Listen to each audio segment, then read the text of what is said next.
দেখো বন্ধুরা, আমি কতটা ম্যাগি নিয়েছি খাবো বলে। আরে না না, এই ম্যাগিটা আমার আর মায়ের দুজনার। সত্যি তোমরা না এতটা ম্যাগি কেউ খেতে পারে বলো তো? স্কুল থেকে এসছি, এসে মা রান্না করছে, মানে চা করছে, রান্না করছে বলবো না, লেমন টি বানাচ্ছে। আর আমি এই যে ম্যাগিটা নিয়ে চলে এসেছি, কারণ ঠান্ডা হয়ে গেলে ম্যাগি ভালো লাগে না, ওই জন্য ম্যাগিটা করতে চলে এসেছি। খুব ধোঁয়া ওটা ম্যাগি, গন্ধটাই তোমাদের যদি শোকাতে পারতাম তাহলে হেভি হতো। এই ম্যাগির যে গন্ধটা যে কী দারুণ লাগে না বন্ধুরা, হেভি লাগে, হেভি লাগে। এক হাত দিয়ে তুলছি, দেখো কতটুকু টুকু উঠছে।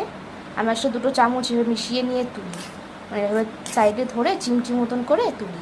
এক হাতে তুলতে পারি না ওরকমভাবে, কিন্তু এখন যেহেতু এক হাতে ফোন ধরেছি তাই এক হাতেই তুলে যাচ্ছি। একটু ভেতর থেকে দিই মাকে, কারণ মা তো একটু পরে আসবে খেতে, ঠান্ডা হয়ে যাবে নইলে ওপর থেকে দিলে। ভেতর থেকে দিচ্ছি ওই জন্য মাকে।